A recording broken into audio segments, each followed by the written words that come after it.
Hello, and welcome to Spoiler Piece Theater, the podcast that doesn't give a shit about spoilers. We just want to talk about the movies. My name is Dave Riedel. My pronouns are he, him. I'm a movie yapper, and I'm a member of the Boston Online Film Critics Association.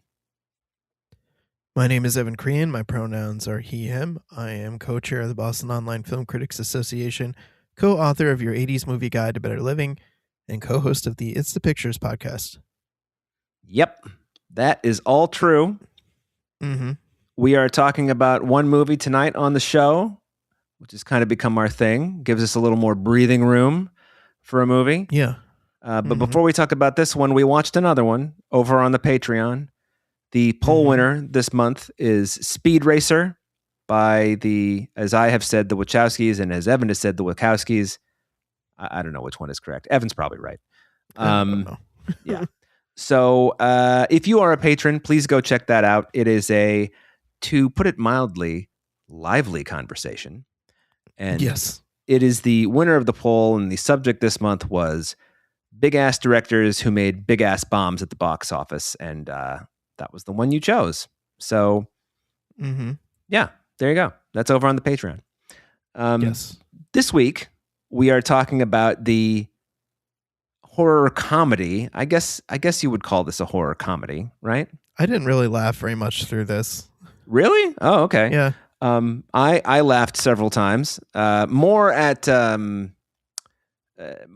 of kind of like a kind of way. But anyway, we'll get to that. This is Buddy. This is a horror / comedy, dark comedy, whatever, directed by Casper Kelly and written by Kelly and Jamie King. If you have not heard of Casper Kelly by name, he did a lot of Adult Swim stuff, and he did that kind of longish short. It's like 15 minutes long. Too Many Cooks, which is like the 80s, Full House theme intro done over and over, where eventually everyone is attacked by a serial killer. I think that's a lot of fun, although it doesn't hold up as well as I had thought it does, but that's fine. So anyway, this is Buddy. Here's your one-sentence IMDb summary. A brave girl and her friends must escape a kids' television show. Buddy kind of looks like Barney, except he's orange. Yep. And he's a unicorn. Right, not a dinosaur. And he's voiced by Keegan-Michael Key in what I think is a fantastic performance. Agreed. And he is, for some reason that is not explained, and this is kind of a Casper Kelly thing, the things that I've noticed of the work of his that I've watched. Not a lot of exposition in his movies or his stuff. Things just sort of happen. And in this, for reasons that are not explained, Buddy's kind of evil, but quietly evil until he stops pretending and just becomes an evil. What is he? A dinosaur, or he comes kind of like a dragon. Dragon, that's it. The movie, yeah. So anyway, he's now I really thought that this was going to just be about because I didn't know this was Casper Kelly. I thought this was going to be about like somebody who played the unicorn and just went insane and started killing all the members of the cast. Like in real life. Yeah. But it is not that. What it is this show is a show from the late 90s, and all the times that we're in the show, it's in, 4:3, and it looks like it's shot on video. And it resembles Pee-wee's Playhouse also. Right. Especially with the characters. Yeah. Strappy the backpack and Couchy the couch and Couchy the clock. Yeah. With like one very small bit of like Thomas the Tank Engine, because they have like a train with like a face on it. That's right. And there are these kids who are. It opens up and it seems like a normal kids show, and there's these 4 kids who are playing, at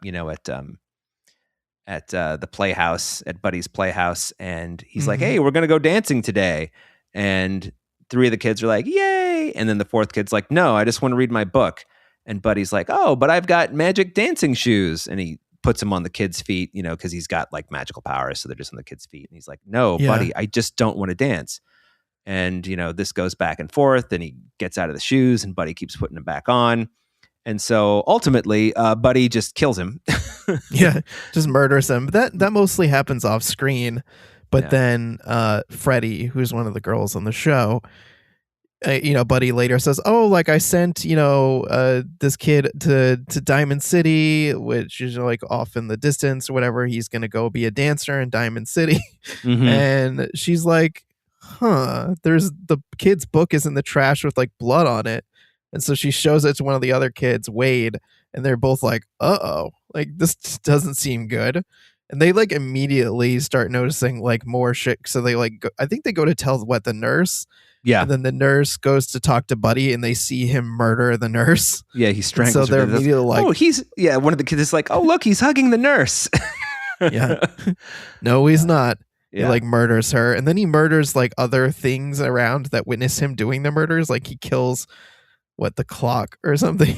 He rips the clock off the wall later. Yeah, he punches the clock off the wall. Yeah. Yeah. He rips the face off the train, like destroys the train when the kids try to get in it to escape. They like rally the other kids, which includes a new girl that's shown up since the first kid got killed. They just like start a new episode and this new girl is there, like acting like she's been there the entire time. And they have to convince her that Buddy's murderous, and they've convinced the other kid with the glasses. And then very quickly they're like, "Oh shit, he is like murderous. Like we need to like get the fuck out of here." Yeah. So they escape over the wall. They light Buddy on fire. And they escape over the wall. And then the kid who's sort of like the leader, that Wade kid, he gets stabbed by Buddy's unicorn horn through the fence. Yep. And then the other kids are like, that was sad. I liked Wade a lot. I really wanted him to survive. Yeah, Wade was a good kid. So then, it's because Freddie can't hang on to him or doesn't hang on to him. I guess the implication is that she does not. She lets go of him because she's scared, which is what gets him killed. But I'm not really sure I can blame her when, a giant stuffed burnt unicorn, who, by the way, when they burn him, he's got like flesh underneath like his real insides. Yeah. So that comes into play again later in one of what I think is the gnarliest moments. When he licks Christina Miliotti's face. Oh no, not that. When he slices off his own flank so he can fit down the well. Oh yeah, that's right. That's when the movie started to really lose me. I feel like once we got to that point, I think I liked its absurdist sense of humor, but I feel like when we got to that point in the movie, it went too far into absurdist humor, and at a point where I was like, okay, I think this is getting to be too much for me. This is too absurd. Yeah. I did not have that feeling, but that's okay. We disagreed on Speed Racer. We can disagree on Buddy. Well, then after the kids get over the fence, except for Wade, who gets, basically his heart pierced, it cuts to the real world in the present, and Christine Milioti and Topher Grace are these parents, and they have two kids, and Christine Milioti keeps talking to one of her sons about like these memories that she has of him, and he's like, "That's not me. What are you talking about?" And so she starts talking to a psychologist because she thinks that they have a daughter that she's like lost or forgotten. And Topher Grace, of course, doesn't believe her. And so she talks to the psychiatrist, and she hires basically a medium to like search through the house. And she's like, "Oh, this house has some like bad shit in it."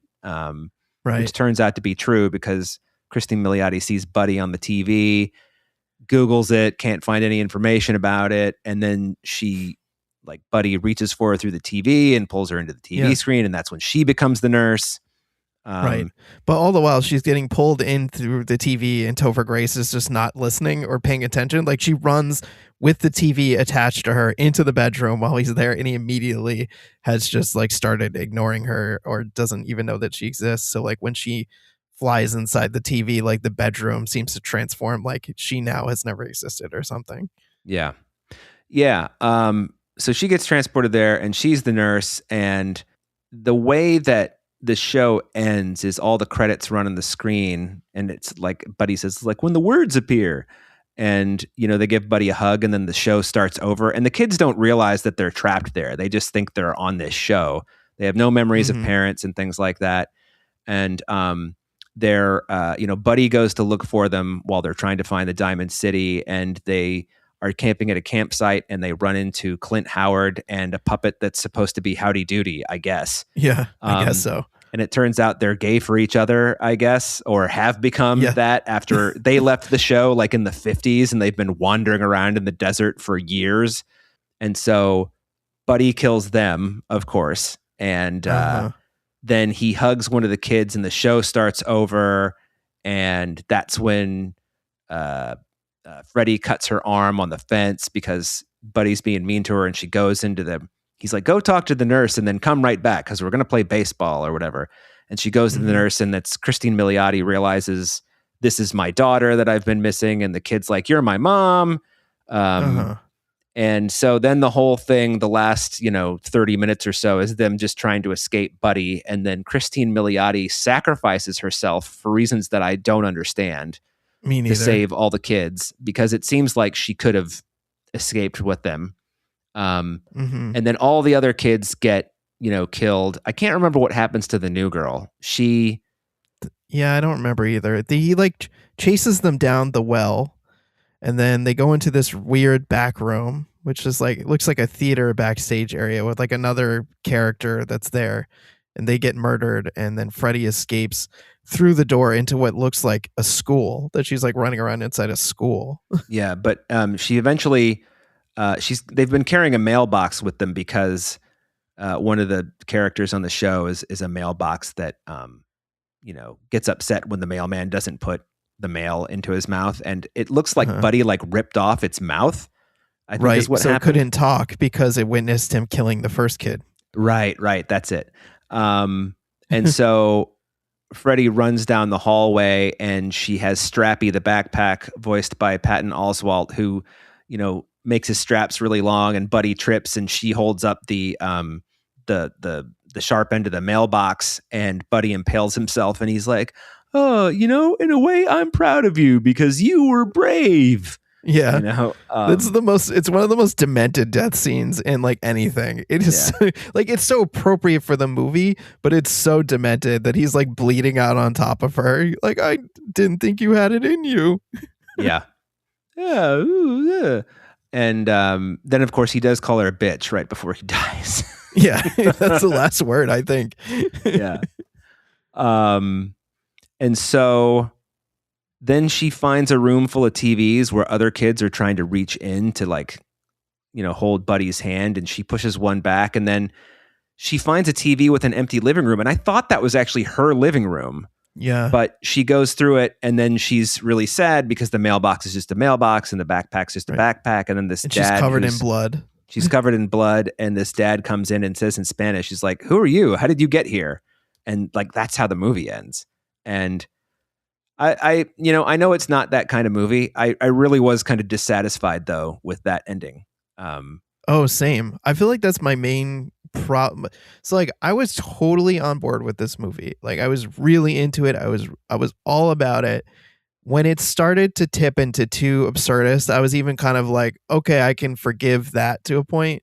But then to get to like you said, Kristen Milioti sacrifices herself for what? And then at the end you're left with no explanation. Yeah. And the mom's dead and she's somewhere new with no one, and it just feels so unsatisfying. I felt very unsatisfied, and I was really annoyed because I was so into it and emotionally invested and felt like the movie just flipped me the bird. Yeah. I don't necessarily need resolution in the sense that I don't need them to explain why all of this happened, but I do think it would have made sense just for because everybody can sort of respawn if they do the right thing in Buddy's world, for her to get into the house and for, her to, I don't know, pull Christine Milioti through the TV or something, or she's just there and she's, and everybody just acts like, she was just here yesterday. It's like, oh, hey, Freddie, we're going to sit down to dinner. And Freddie's covered in blood. I mean, that would have been fine. I would have been, if they were just oh, she's covered in blood, whatever. Kind of the same way that Topher Grace didn't hear Christine Milioti when she was disappearing into the TV, Yeah. So, yeah, I think that this largely worked for me, but in that regard, it didn't. It was disappointing that way. Yeah, it was a real bummer. Yeah, and it was also surprisingly gross when Buddy ripped off the rabbit's head, the stuffed rabbit. Oh my God! The rabbit puppet. There's another all of the characters in the show are like inanimate objects that can talk, except for this bunny that I think they just call Bunny. And she's like, just tell Buddy you love him, everything will be fine. And Buddy goes over and rips her head off, but because they all have like real guts, it's just absolutely gross. Yeah, there's a geyser coming out of her neck hole, and then he reaches inside of her skull and uses her head as a puppet and starts like moving her mouth. It is fucked. It is truly demented. And then, of course, when the kids escape down the well, I don't remember what it's called. It's like the well of it's not the well of happiness, but it's like good things come out of the well, which is why they're going down there. Right. No, it's not the wishing well. It has some type of alliterative name. Yeah, it's a WW thing. The Wonder Well, is that it? The Worry Well or something? I think it's called like the Worry Well. Yeah, like you put your worries in there and they go away or something. Right. Yeah. Anyway, Buddy can't fit into it because he's a big stuffed Grimace. I mean, his body is kind of like Barney, but he's also kind of like Grimace, but he's orange. And so his butt is basically too wide to get in there. So he goes into the playhouse and gets a kitchen knife and saws and slices off one of his flanks. And it is so gross. But at the same time, it's gnarly. Keegan-Michael Key as Buddy is saying something like, it's all worth it. It's going to be fine when we get everything back to normal or something like that. And I thought he was terrific. I really liked him a lot as the dinosaur. He was really, really good in this. Patton Oswalt, I think, was also really excellent in this. I thought the kids were all really great. I was totally on board. I enjoyed Kristen Milioti. I thought she was really good. I love Topher Grace as the shitty husband. Yeah, I always like Kristen Milioti. I like Topher Grace too. I do wish he would actually play like a decent person at some point. I mean, there's that one movie that he made with Dennis Quaid and Scarlett Johansson that I can't. In Good Company, I think it's called, where he plays a nice but misguided guy. But he's always got like an undercurrent of smarm, which, I think he can do more things than that. Yeah. But I think he's been having fun post that 70s show, kind of playing these villains or people who are at least, like you said, kind of shitty. Yeah. Isn't he the bad guy in one of the Alien versus Predators movies? I don't know. I remember he played David Duke in BlacKkKlansman and was quite fine. Yes, and he was actually really good in that. Like, especially in that, he's got that one scene where he just kind of turns on the evil. Ooh, yeah. I love BlacKkKlansman. I love that movie. Yeah. I mean, I don't know how much more I have to say about it because it's just sort of like, it's basically like a big long gag with some. I mean, the good thing about it is it looks good. It has three distinct color palettes, unlike, say, Speed Racer, which has 47 color palettes. Yeah. That's over on Patreon, though. And it has it's consistent, although, like you were saying, it does ramp up the absurdist humor to the point that in your case, it didn't really work for you. It didn't bother me. It just kind of felt of a piece with the rest of the movie as far as I was concerned. But yeah, that ending, it was really disappointing, Yeah, it was disappointing because, like you said, we got emotionally invested in what was going on and the characters. Yeah. It doesn't have to be the happiest ending in the world. It feels like they did the characters dirty. It does. That being said, I think Casper Kelly's he's got a vibe if you've seen any of his other stuff. Yeah. And it's a vibe that I'm, more or less on board for. Yeah, I agree. I got really annoyed when the mailman put the mail in the mailbox and the flag went up. I was like, the flag is supposed to only go up when you put the mail in to take away. Right. But I really liked the parts where they were outside the fence in the other world and there's like the flowers. I thought it was pretty gnarly that Buddy was torturing the flowers and intimidating the flowers, or the kids eat the flower petals and they're all strung out. Yeah. Like peyote or something.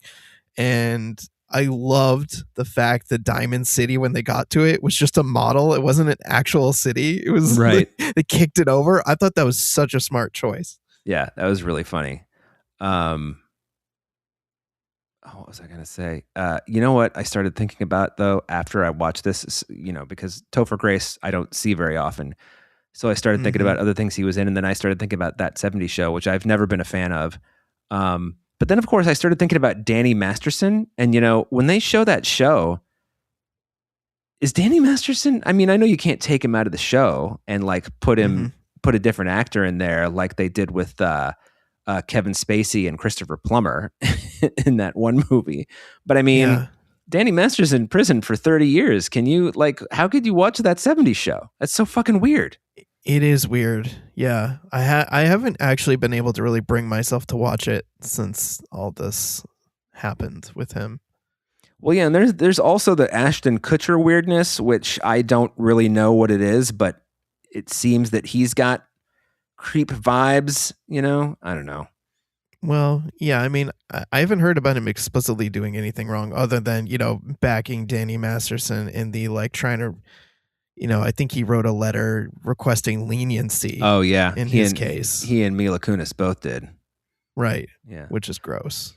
But I got to say, I feel like I can't believe we're talking about this now, and I'm sure somebody else has said this, but I feel like Mila Kunis has kind of Stockholm syndrome about That 70s Show because she was 14 when it started, She lied about her age so she could work full time.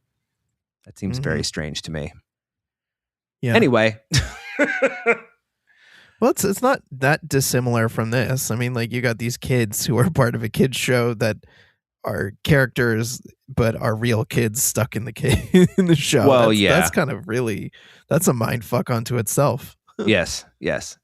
Yeah, but one is, an actor, and then these are characters, so it is it's different, but it's also it's all bizarre. Hollywood's bizarre, I guess is what I'm trying to say, Evan. I don't know if anybody's ever said that before. They should call it Holly Weird.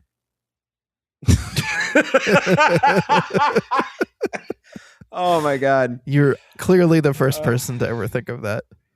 I mean, I barely got through that without laughing, I can't believe I held it in for another 2 seconds. All right. Well, do you have anything else you want to say about Buddy? I don't know. I'm just looking through my notes, see if there's anything. Clint Howard was really a surprise when he showed up. I know. I didn't realize that was him for a while until he finally had a close up, and I'm like, oh, it's Clint Howard. Oh, I spotted him right away. As soon as he walked on screen, I said, "What? Clint Howard is in this movie? Yeah. Weird, but I like it. It's a fun choice to have him be a demented cowboy with the shirt that's way too small, his gut is hanging out." Oh, because he grew. That's right. He escaped when he was a kid, right? So he's been stuck there for so long, and he only has the one set of clothes. Yeah. God, when Howdy Doody, when he starts flirting with one of the other kids, and then Howdy Doody is like, "What, am I not enough for you?"